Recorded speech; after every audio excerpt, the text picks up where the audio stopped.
12 भगवान रामचंद्र के पुत्र कुश की वंशावली। इस अध्याय में भगवान रामचंद्र के पुत्र कुश के वंश का वर्णन हुआ है। इस वंश के सदस्य महाराज इक्ष्वाकु के पुत्र शशाद के उत्तराधिकारी वंशज हैं। भगवान रामचंद्र के वंश में उनके पुत्र कुश के बाद क्रमश अतिथि, निशत, नभ, पुंडरीक, क्षेमधनवा, देवानीक, अनी, पारियात्र, बलस्थल, वजनाभ, सगण तथा विधूति उत्पन्न हुए। इन महापुरुषों ने सारे जगत पर शासन चलाया। विधूति से हिरण्यनाभ हुआ जो आगे चलकर जैमिनी का शिष्य बना और जिसने योग प्रणाली की स्थापना को जिसमें याज्ञवल्क्य दीक्षित हुए। इस वंश में पुष्प, ध्रुव संधि, सुदर्शन, अग्निवर्ण, शीघ्र तथा मरु हुए। मरु ने योगाभ्यास में सिद्धि प्राप्त की थी और वे अब भी कलाप नामक ग्राम में रह पुनरुज्जीवित करेगा रहा है। इस कलयुग के अंत में वे सूर्यवंश को पुनरुज्जीवित करेगा। इस वंश में आगे चलकर परशुश्रुत, संधि, अमरशन, महेश्वान, विश्वबाहु, प्रसेनजित, तक्षक तथा बृहटवल हुए। बृहवल को अभिमन्यु ने मारा था। शुकदेव गोस्वामी ने बतलाया कि ये सारे राजा प्रयाण कर चुके थे।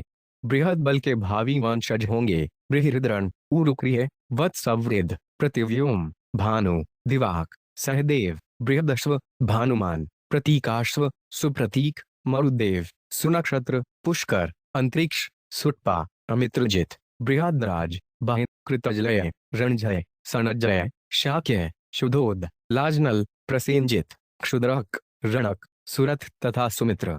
ये सभी एक के बाद एक राजा बनेंगे। इस कलयुग का अंतिम इक्ष्वाकु वंशी राजा सुमित्र होगा और उसके बाद यह वंश समाप्त हो जाएगा। श्री शुक उवाच कुशस्य चातिथ्यस्तस्मानिष्ठस्तत्सुतो नभः पुंडरीको 5 तत्पुत्र क्षेमधन वा बततः। 1।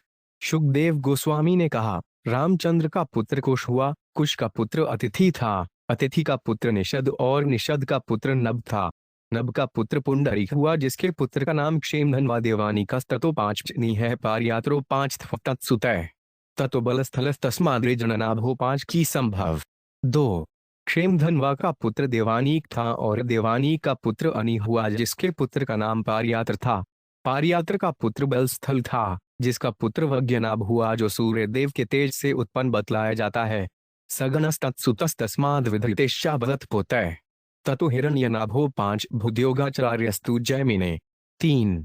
शिष्य कौशल्य आध्यात्म याज्ञवल्क्यो 5 धेगाद्यतः युग्महोदयम ऋष ईदे ग्रंथि भेदकम। 4। वजनाभ का पुत्र सगण हुआ और उसका पुत्र विधृति हुआ।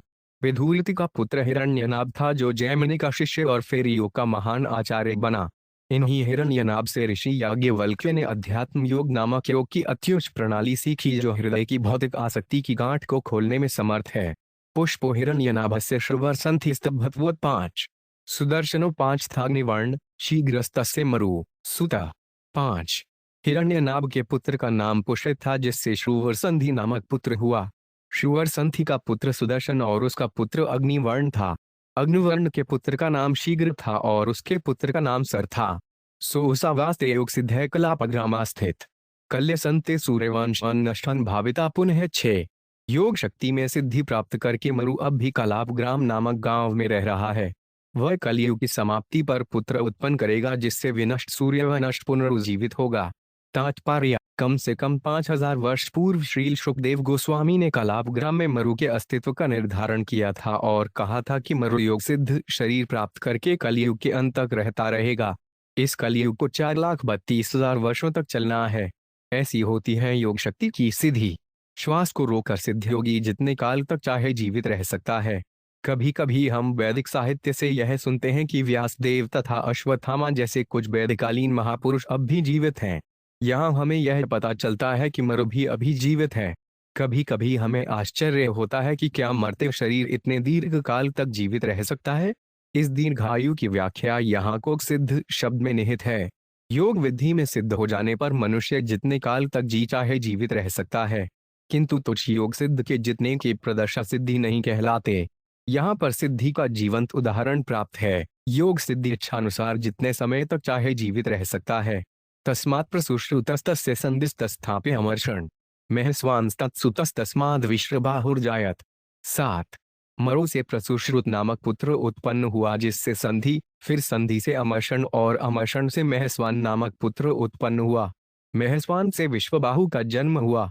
ततः प्रसेनजित तस्मात् तक्षको भविता पुनः ततो बृहद्वलो यस्तु पितरा ते स्मरे हतः। 8 विश्वबाहु से प्रसेनजित नामक पुत्र उत्पन्न हुआ जिससे तक्षक और तक्षक से बृहद्वल हुआ जो तुम्हारे पिता द्वारा युद्ध में मारा गया।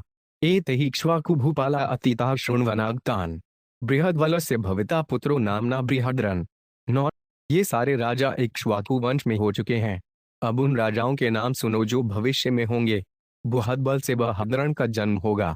उरोक्रिय सुतस्तस्य वत्सवृद्धो भविष्यति प्रतिव्योमस्ततो भानुर्दिवाको वाहिनीप्ति।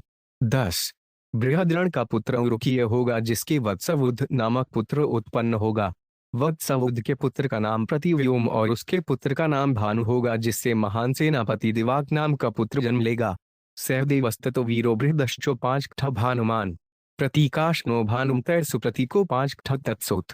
11 तत्पश्चात दिवाक का पुत्र सहदेव होगा और उसका पुत्र महान वीर बृहदाश्व होगा। बृहदाश्व से भानुमान होगा जिससे प्रतीकाश्व नाम का पुत्र होगा।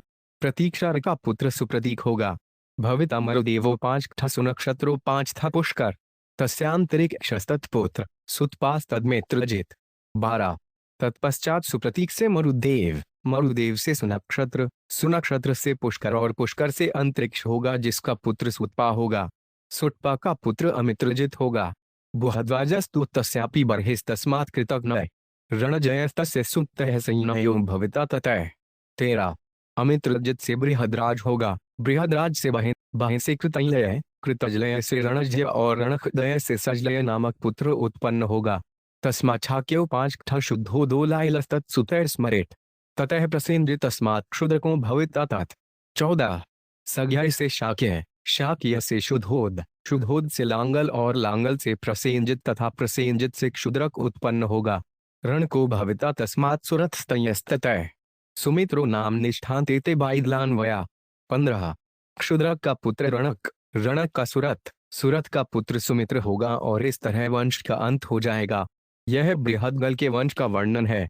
इक्ष्वाकुणामवनश सुमित्रांतो भविष्यति अतस्थ प्राप्य राजान्वन संस्था प्राप्यति वैक्लौसुला। इक्ष्वाकु वंश का अंतिम राजा सुमित्र होगा। उसके बाद सूर्य देव के वंश में और कोई पुत्र न होगा और इस वंश का अंत हो जाएगा।